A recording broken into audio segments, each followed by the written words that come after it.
Brian Book Club Podcast Korean. 안녕하세요. 깊이 있는 지식 탐험 더 딥다이브에 오신 여러분을 환영합니다. 오늘은 좀 특별한 걸 가져왔어요. 고전을 아주 독특한 방식으로 만나는 경험인데요. 아, 네. 그 유튜브 채널 말씀이시죠? 네, 맞아요. 브라이언 북클럽 채널의 북텔링이라는 퍼포먼스 영상입니다.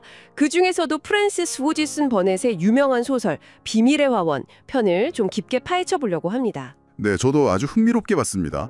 여기 보면 북텔러 역할을 하는 모니카, 그리고 듣는 사람, 리스너 역할의 빅토리아, 또 전체를 이끄는 브라이언, 이렇게 세 분이 나오죠. 맞습니다. 이분들이 그냥 책을 읽는 게 아니라 이걸 하나의 경험으로 만들어가는 과정이 되게 독특하더라고요. 그래서 오늘 저희는 그 과정을 좀 자세히 들여다보려고 해요. 네, 특히 이 북텔링이 크게 두 단계로 나뉜다는 점이 중요하죠. 리허설하고 실제 공연 같은 메인 북텔링. 그렇죠. 이 두 단계가 어떻게 딱 맞물려서 돌아가는지, 그래서 비밀의 화원이라는 텍스트를 얼마나 깊이 이해하고 또 생생하게 몰입하게 만드는지, 그런 구조랑 효과를 인문학적인 시각에서 한번 같이 풀어보는 게 오늘 저희 목표입니다. 좋습니다. 기대되네요. 자, 그럼 바로 시작해볼까요? 첫 순서는 리허설 단계입니다. 이게 뭐랄까 본 게임 들어가기 전에 미리 텍스트를 좀 뜯어보고 해석하는 그런 준비 과정 같은 거죠? 네, 맞아요. 워밍업 같은 거죠. 근데 이게 또 그냥 워밍업이 아니라 세부적으로 보면 세 조각으로 또 나뉘어 있더라고요. 오, 세 조각이요? 네, 첫 번째가 육하 원칙 브리핑이에요. 육하 원칙 뭐 다들 아시겠지만 누가, 언제, 어디서, 무엇을, 왜, 어떻게 이걸 영어로는 OW1H라고 하잖아요. 네네. 에 해당하는 핵심 문장으로 콕 짚었죠. 맞아요. 근데 그 이유가 되게 재밌었어요. 그냥 알겠습니다 하고 대답하는 게 아니라 사실 속으로는 피처씨 되게 차갑다고 생각하면서 막 콧방귀를 뀌는 그 매들록 부인의 이중적인 면을 보여준다는 거였죠. 그렇죠. 그게 단순한 대사가 아니라 캐릭터의 속마음을 보여주는 장치라는 걸 딱 잡아낸 거죠. 아주 날카로운 분석이에요. 네, 정말 예리하더라고요. 그리고 이제 두 번째 조각이 육하 원칙 토론입니다. 모니카가 브리핑한 내용을 가지고 이번에는 주제자인 브라이언하고 같이 막 질문하고 답하면서 해석을 더 명확하게 다듬어가는 거죠. 아, 맞아요. 그 부분에서 시간 배경 when으로 Who opened the door for them? 이걸 골랐고 장소 배경 where는 A neat, thin, old man stood near man's servant 이걸 골랐는데 약간 처음에는 뭐가 먼저인지 좀 헷갈려 하다가 네네, 약간 혼동이 있었죠. 그러연하고 얘기하면서 open the door는 딱 그 순간의 행위고 stood near는 그 상태를 보여주는 거니까 아 이렇게 정리하는 게 좋겠다 하고 같이 막 맞춰가더라고요. 바로 그겁니다. 이게 무슨 정답 찾기 퀴즈가 아니라 같이 의미를 만들어가는 과정이라는 게 중요해요. 이 리허설이라는 게 단순히 내용을 외우는 걸 넘어서는 거죠. 그렇네요. 텍스트를 막 분석적으로 보고 때로는 좀 비판적으로도 보면서 미리 깊게 파고드는 거예요. 방금 말씀하신 매들록 부인의 속마음이나 문을 열어줬다? 이게 시간이냐 장소냐 하는 그런 미묘한 부분까지 미리 다 탐구를 하는 거죠. 아, 그렇게 준비를 하니까 나중에 메인 북텔링 때 훨씬 깊이가 있겠네요. 그럼요. 그리고 듣는 사람, 빅토리아 입장에서도 훨씬 이해하기 쉽고 몰입하기 좋은 아주 튼튼한 기초 공사를 하는 셈이에요. 이게 바로 문학작품을 여러 각도에서 뜯어보고 맛보는 그런 인문학적인 독서랑 딱 연결되는 지점이라고 봐요. 와, 정말 탄탄한 준비 과정이네요. 그럼 리허설의 마지막 조각은 뭔가요? 세 번째는 섹션 미리 보기, 섹션 프리뷰입니다. 여기서는 이제 북텔러 모니카가 자기가 맡은 섹션의 줄거리를 아주 간략하게 요약해서 리스너인 빅토리아한테 미리 살짝 알려주는 거예요. 아, 예고편처럼요? 그렇죠. 일종의 예고편이죠. 모니카가 여기서 메리가 좀 길 잃은 아이 같은 기분이다. 그리고 피처 씨라는 노인이 나타나서 메리를 방으로 데려가라고 한다. 그리고 이게 되게 중요한 정보인데 집주인인 미스터 크레이븐이 조카인데도 메리를 안 만나고 싶어하고 내일 런던으로 그냥 가버릴 거다. 이런 핵심 내용을 딱 요약해서 주죠. 아, 그러면 빅토리아는 이제 어떤 이야기가 펼쳐질지 대강 감을 잡고 퍼포먼스를 보게 되겠네요. 네, 그렇죠. 아주 친절한 안내인 셈이죠. 자, 이렇게 꼼꼼하게 리허설을 다 마치고 나면 드디어 이제 메인 북텔링 퍼포먼스가 시작됩니다. 이것도 구성이 되게 독특하던데요? 특히 시작부터가 좀 남달랐어요. 네, 확 시선을 끌죠. 첫 순서가 바로 한국어 영어의 연상독백입니다. 이게 정말 독특한 방식인데 북텔러 모니카가 책을 이렇게 딱 들고 읽는 게 아니에요. 맞아요. 저도 그게 신기했어요. 책을 옆에 한 45도 각도로 살짝 비스듬히 두고 필요할 때 단어만 슬쩍 엿보는 것처럼 스캔을 해요. 그러면서 시선은 계속 정면을 보고 마치 연극 배우가 혼자 독백하듯이 머릿속으로 그 장면을 생생하게 떠올리면서 아주 차분하게 이야기를 풀어내죠. 아, 그냥 글자를 읽는 게 아니라 정말 장면을 그려내는 느낌이었어요. 그렇죠. 감정도 싣고 목소리 톤도 조절하고요. 영상에서도 한국어 독백이 문을 열어준 하인 옆에는 이렇게 시작했고 바로 이어서 똑같은 방식으로 영어 독백 A thin old man stood near the man's servant 이렇게 이어졌죠. 네, 책이라는 그 물체에서 딱 벗어나니까 오히려 이야기에 더 확 집중하게 되는 그런 효과가 있더라고요. 진짜 살아있는 이야기처럼 들렸어요. 이 연상 독백이라는 거 좀 더 인문학적인 관점에서 보면요. 텍스트를 그냥 정보 덩어리가 아니라 하나의 체험을 바꾸려는 시도라고 볼 수 있어요. 체험이요? 네, 일부러 시각 정보, 그러니까 책에 대한 의존도를 낮추는 거예요.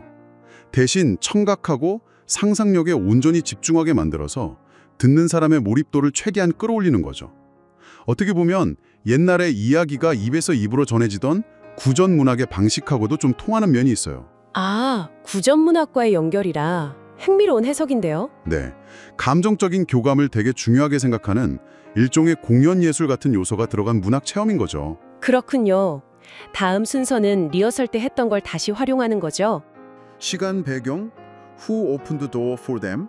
장소 배경, A neat thin old man stood near man's servant. 그리고 핵심 문장, You are to take her to her room, husky voice. 같은 것들을 영어로 다시 한번 명확하게 제시해요. 아, 리허설 내용을 다시 상기시켜주는 거군요. 그렇죠. 그러면서 왜 그 문장이 핵심인지, 예를 들어 주인님이 메리를 보고 싶어 하지 않는다? 또 런던으로 떠나버린다. 같은 중요한 정보가 여기 다 들어있다. 이런 식으로 이유까지 설명을 해주죠.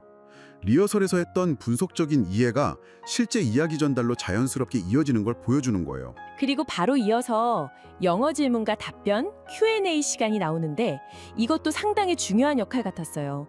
주제자인 브라이언하고 리스너 빅토리아가 모니카한테 막 질문을 던지잖아요. 네, 여기서 이야기가 더 깊어지죠. 그냥 넘어갈 수도 있는 세부적인 내용이나 텍스트 행관에 숨어있는 의미 같은 걸 막 파고드는 시간이에요. 맞아요. 예를 들면 메리가 지금 정확히 어디에 있는지, 저택 앞마당이다. 문은 누가 열었는지, 하인이 열었다. 매들록 부인은 뭐 하는 사람이냐? 메리를 데려온 좀 엄격한 인솔자다. 등장인물이 누구누구냐? 하인, 피처씨, 메리, 매들록 부인.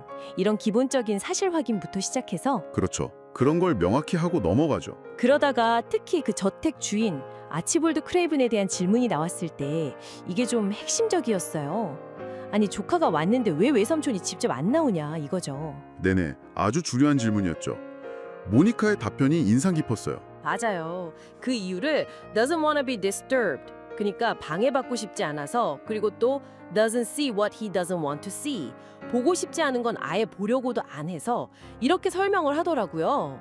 이게 그냥 그 순간의 핑계가 아니죠. 크레이벤이라는 인물의 어떤 핵심적인 성격, 뭐랄까 세상하고 좀 단절되어 있고 고통을 피하려고 하고 뭔가 깊은 상처가 있는 듯한 그런 걸 암시하는 대목이에요. 소설 전체를 관통하는 주제하고도 연결되고요. 와, 그렇군요. 그냥 표면적인 이유가 아니라 그 너머의 깊은 의미를 딱 짚어주는 거네요. 그렇죠. 그리고 또 메리가 왜 여기 오게 됐는지, 부모님이 돌아가셔서 사람들이 메리를 별로 안 좋아하는 것 같은데 왜 그런지. No. 아마 메리 태도가 좀 까칠해서 특히 her eyes, 그 눈빛 때문 아니겠냐는 추측. 이런 것들까지 Q&A를 통해서 다뤄주니까. 네네. 이야기 배경이나 인물들 사이의 어떤 묘묘한 관계, 숨겨진 동기까지 다 파악하게 도와주는 단순한 내용 확인 그 이상의 아주 깊이 있는 탐색 과정이라고 할 수 있어요. 정말 그렇네요. Q&A가 생각보다 역할이 크군요. 네, 그리고 바로 다음에 이어지는 순서가 또 이 북텔링의 뭐랄까 백미 중 하나라고 할 수 있는데 존귀한 질문, liberal question 시간입니다. 아, 이것도 이름이 독특해요. 존귀한 질문? 네, 북텔러 모니카가 그 섹션에서 찾은 핵심 단어 딱 3개만 써서 마치 화두 던지듯이 질문을 직접 만들어 오는 거예요. 세 단어요? 어떤 질문이었죠? 모니카가 만든 질문은 방해받고 싶지 않나요? 였어요. 아주 단순하면서도 핵심을 찌르는 질문이죠. 와, 방해받고 싶지 않나요? 리스너인 빅토리아 반응이 어땠나요? 빅토리아가 되게 솔직하게 대답했어요. 지금 모니카님 북텔링 듣는 이 순간만큼은 정말 누구에게도 방해받고 싶지 않아요. 이렇게요. 자기가 얼마나 지금 이 순간에 몰입하고 있는지를 보여준 거죠. 오, 그러니까 모니카도 자기 고향이 겨울이 얘기를 하더라고요. 밥 먹을 때 누가 건드리면 막 엄청 싫어한다고. 그러면서 방해받고 싶지 않음이라는 그 주제를 자기 일상 경험하고 너무 자연스럽게 연결시키더라고요. 와, 이 존귀한 질문이라는 거 진짜 절묘한 장치 같은데요. 그냥 텍스트 분석만 하는 게 아니라 이걸 바로 우리 삶이랑 연결시키네요. 바로 그 점이 이 방식의 인문학적 가치를 확 높여주는 거예요. 텍스트 속 주제, 여기선 방해받고 싶지 않음이라는 어떤 감정이나 상태잖아요. 이걸 듣는 사람 각자의 경험, 각자의 감정으로 가져오게 만드는 거죠. 아, 그러면서 문학 작품이 그냥 옛날 이야기, 남의 이야기가 아니라 지금 바로 나의 삶과 감정을 비춰보고 생각하게 만드는 살아있는 거울이 될 수 있구나. 이걸 체험하게 해주는 거예요. 텍스트랑 삶 사이의 벽을 허무는 아주 탁월한 장치라고 생각해요. 텍스트와 삶이 만나는 지점이라 정말 멋진데요. 그럼 메인 북텔링의 마지막 순서는 뭐였죠? 마지막은 최고의 영어 단어, 베스트 잉글리시 보캐블러리였습니다. 북텔러가 그 섹션에서 자기한테 가장 인상 깊었던 영어 단어 딱 하나를 골라서 그 의미랑 쓰임을 설명해주는 시간이에요. 아, 이번엔 단어 하나에 집중하는 거군요. 모니카는 어떤 단어를 골랐나요? 허스키라는 단어를 골랐어요. 허스키. 허스키요. 아, 그 목소리 허스키하다 할 때 그거요? 네, 맞아요. 근데 모니카가 이 단어 뜻이 두 가지라고 설명을 해주더라고요. 첫 번째는 말씀하신 것처럼 목소리가 약간 쉰 듯하면서도 뭔가 매력적인 그런 느낌? 두 번째는 주로 남자한테 써서 좀 건장하고 섹시하다는 그런 의미도 있대요. 오, 그런 뜻도 있군요. 네, 소설에서는 피처 씨 목소리를 묘사할 때 He said in a husky voice 이렇게 쓰였고요. 자, 그럼 이렇게 단어 하나, 허스키에 딱 집중하는 거. 이게 우리한테 어떤 경험을 줄까요? 그냥 사전 찾아보는 거랑은 좀 다를 것 같은데. 그럼요. 당연히 다르죠. 단어 하나에 이렇게 집중하다 보면 우리가 평소에 놓치기 쉬운 언어의 어떤 미묘한 결 같은 거 있잖아요.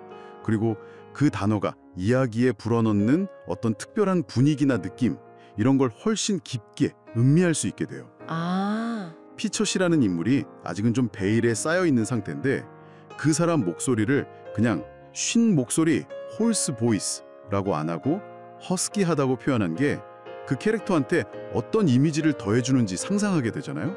약간 거칠면서도 어딘가 좀 매력적인가? 아니면 그냥 건장한 느낌인가?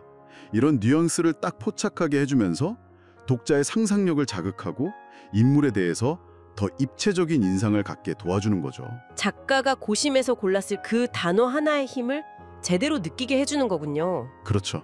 바로 그거예요. 자, 지금까지 리허설부터 메인 북텔링까지 각 단계들을 쭉 살펴봤습니다. 이 모든 과정을 다 종합해서 볼 때 이 브라이언 북클럽의 북텔링이라는 방식, 이게 어떤 의미와 가치를 가진다고 저희가 좀 정리해 볼 수 있을까요? 보니까 분석, 공연, 상호작용, 이게 정말 잘 짜여진 하나의 인문학 활동 같아 보이거든요. 네, 맞습니다. 이건 고전을 대하는 굉장히 창의적이면서도 깊이 있는 접근법이라고 할 수 있어요. 몇 가지 핵심적인 인문학적 가치를 좀 정리해 볼 수 있을 것 같은데요. 첫째는 능동적인 참여를 이끌어낸다는 점이에요. 능동적인 참여요? 네, 리허설 단계부터 보면 참여자들이 그냥 듣기만 하는 게 아니라 스스로 텍스트를 막 분석하고 해석하면서 의미를 같이 만들어가야 하잖아요. 수동적인 정보 수용자가 아니라 아주 적극적인 해석자가 되는 거죠. 아, 그렇네요. 듣기만 하는 게 아니라 직접 참여하니까. 그리고 두 번째는 역시 정서적 몰입을 정말 극대화한다는 점 아닐까요? 특히 그 연상 독백 방식. 책을 안 보고 하니까 듣는 사람이 막 상상력을 총동원해서 그 장면에 푹 빠져들게 만들잖아요. 아까 말한 피처 씨의 허스키한 목소리도 막 머릿속으로 그려보게 되고요. 그렇죠. 감정이입을 극대화하죠. 그리고 셋째는 개인적인 의미 발견의 기회를 준다는 거예요. 아까 그 존귀한 질문처럼 텍스트의 주제를 자기 삶이랑 연결시켜 보면서 아, 이게 그냥 옛날 이야기가 아니라 바로 내 이야기일 수도 있구나. 이걸 깨닫게 해주는 거죠. 이게 또 깊은 자기 성찰로 이어질 수도 있고요. 텍스트와 나의 연결. 그리고 마지막으로 어쩌면 이게 제일 중요할 수도 있겠다 싶은데 고전에 대한 접근성을 되게 높여주는 것 같아요. 아, 접근성. 네. 네, 좀 어렵고 딱딱하게 느껴질 수 있는 고전 작품을 이렇게 단계별로 착착 나눠서 분석하고 또 연기하듯이 생생하게 전달해주고 궁금한 건 바로바로 질문하고 답하면서 훨씬 좀 친근하게 만들어주잖아요. 특히 인물들의 그 복잡한 속마음, 예를 들어 겉이랑 속이 다른 매들럭 부인이나 뭔가 상처받고 혼자 딱 틀어박혀 있는 크레이븐 씨 같은 인물들, 이런 사람들을 이해하는 데는 정말 효과적인 방법 같아요. 전적으로 동의합니다. 이 모든 요소들이 정말 잘 어우러져서 고전 읽기를 그냥 지식 쌓는 행위 이상으로 만드는 거죠. 텍스트하고 깊이 교감하고 또 그걸 통해서 나 자신을 발견하고 세상을 보는 새로운 시각까지 얻게 되는 아주 풍부한 인문학적인 경험으로 만들어주는 것 같아요. 그렇다면 이 북텔링이라는 방식이 지금을 사는 우리에게 시사하는 바는 뭘까요? 어쩌면 정보가 정말 넘쳐나는 이 시대에 우리가 텍스트, 특히 좀 깊이가 필요한 고전 같은 것들과 어떻게 관계를 맺어야 할지 거기에 대한 되게 흥미로운 제안일 수도 있겠다는 생각이 들어요. 네, 그렇죠. 정보를 그냥 휙휙 훑어보는 시대잖아요, 요즘이. 맞아요. 근데 이건 그게 아니라 온전히 참여하고 감정적으로 교감하고 또 나만의 의미를 찾아가는 그런 여정이니까요. 자, 오늘은 브라이언 북클럽의 북텔링이라는 아주 독특한 퍼포먼스를 통해서 비밀의 화원의 한 장면을 깊이 있게 탐구해봤습니다. 철저한 리허설을 통한 분석에서부터 연상 독백이라는 몰입도 높은 전달 방식, 그리고 Q&A와 존귀한 질문을 통한 상호작용과 성찰까지 정말 여러 겹의 경험이었던 것 같습니다. 네, 텍스트를 정말 입체적으로 조명하고 그걸 또 참여자들의 삶과 연결시키려는 시도가 아주 돋보이는 흥미로운 시간이었습니다. 자, 오늘 저희의 탐험을 마무리하면서 여러분께 이런 질문을 한번 던져보고 싶습니다. 그냥 줄거리나 정보만 파악하는 그런 독서를 넘어서요, 오늘 저희가 살펴본 이 북텔링처럼 문학작품을 온몸으로 경험하듯이 읽고 그 안에서 나만의 질문을 던지면서 소통하는 방식, 이런 방식이 여러분과 고전 혹은 조금은 어렵게 느껴졌던 텍스트와의 관계를 어떻게 좀 새롭게 만들어갈 수 있을까요? 한 번쯤 고민해볼 만한 질문인 것 같습니다. 의미 있는 탐구는 늘 또 다른 질문을 남기는 법이죠. 그렇죠. 오늘 저희와 함께 이렇게 깊이 있는 탐구를 해주셔서 정말 감사합니다. 다음 시간에 또 다른 흥미로운 주제로 여러분을 찾아뵙겠습니다. 네, 감사합니다. Brian Book Club Podcast English. Welcome back to the deep dive. Yeah. Today we're looking at something pretty unique, actually. A way to really master literature. Yeah, it's this methodology called booktelling from the Brian Book Club. Right. And it's not like your usual book club chat, is it? Yeah. This sounds much more intense, like a choreographed analysis. It really is structured. The idea is to force this total kind of humanistic understanding of a classic text. It's a two-part structure. 2 parts. Yep. The rehearsal and then the main book telling. It pushes participants way beyond just summarizing. You get into the real emotional core. Okay, interesting. And our sources detail this using The Secret Garden. That's the example text they use, yeah. And they've got these defined roles too, which is Oh, key. yes, the personnel. Let's clarify those. There's a teller. Mancia, in this case, she's the one doing the deep dive, preparing it, performing it. Okay, and a listener. Victoria, she's the discussant, the one asking the tough questions, making sure it holds up. And overseeing it all is the presider. Brian, he facilitates, keeps things on track. Got it. And central to all this seems to be that 5W1H framework. Who, what, where, when, why, how. Exactly, that's the analytical anchor. But, you know, it's how they use it, not just for plot, but for digging into subtle human stuff, the motivation. Okay, so let's unpack this blueprint then, starting with section 1. The rehearsal phase. Yeah. This is the setup, right? Setting the stage. Pretty much. It's about building that analytical foundation before the main performance. It's got 3 parts itself. 3 parts within the rehearsal. Yeah, the 5W1H briefing, then a 5W1H discussion, and finally a section preview. So the briefing. Yeah. That's where the 5W1H first comes in. Right. The teller, Mancia, she has to assign those roles, who, what, where, etc., to specific bits of the text. And this is where you immediately see that humanistic angle. How so? Well, she chose a line from Mrs. Madlock to focus on, basically picked her as the who, the main character for this little section. Which line was it? It was. Very well, Mr. Peacher. Mrs. Madlock answered, so long as I know what's expected of me, I can manage. Okay.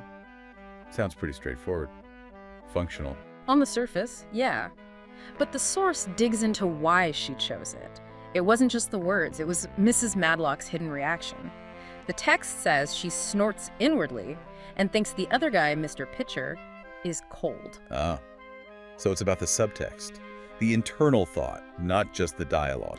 That's the humanistic insight. That detail shifts the focus instantly, from just what's happening, the plot, to the character's inner world, her psychology. So the structure itself is designed to pull out those hidden bits. Look past the obvious narratives. That's the whole idea, yeah. It forces you to see that the most important stuff often isn't what's said out loud, it's the why behind it, the internal gears turning, interpreting character beyond just description. Makes sense. But it wasn't all smooth sailing in the rehearsal, was it? Yeah. I saw notes about some back and forth, particularly around defining backgrounds. Right, the when versus where. That caused a bit of a debate.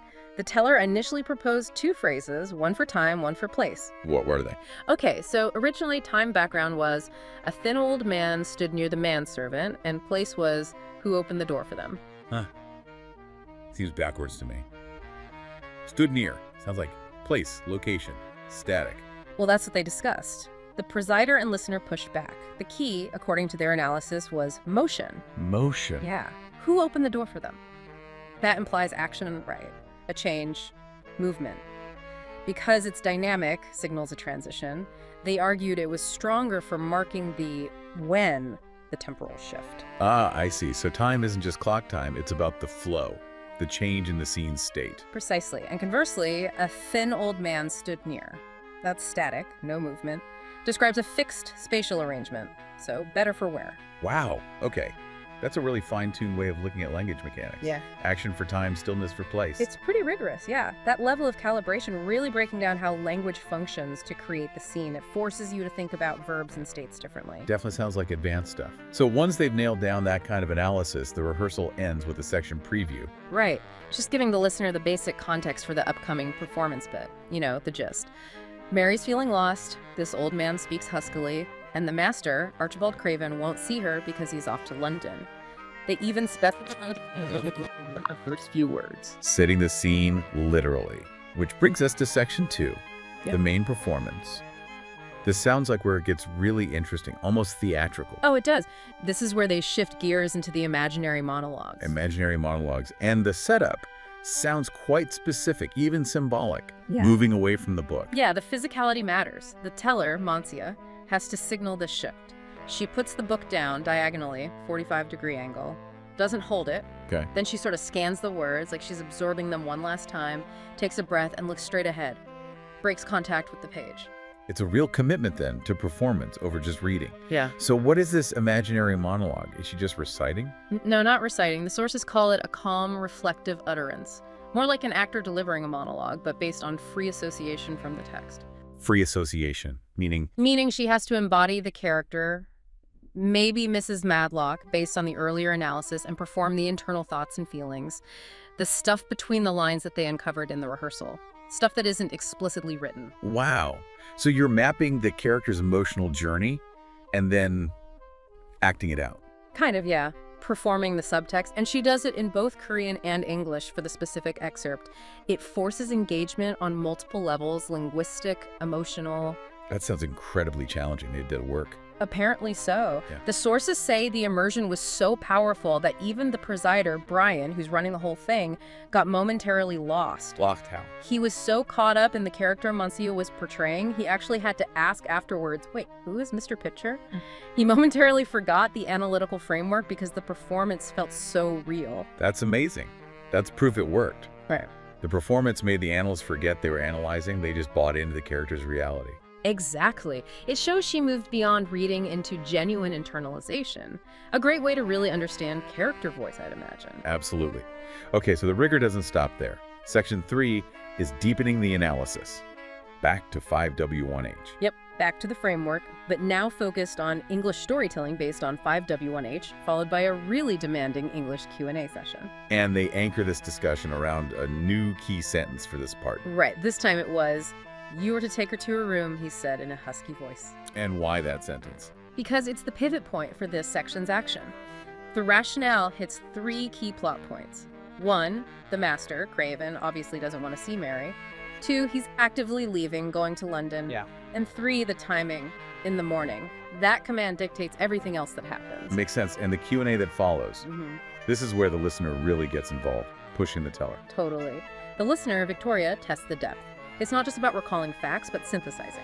They start with basics, like confirming the characters present: manservant, Mr. Pitcher, Mrs. Madlock, Mary. 4 people.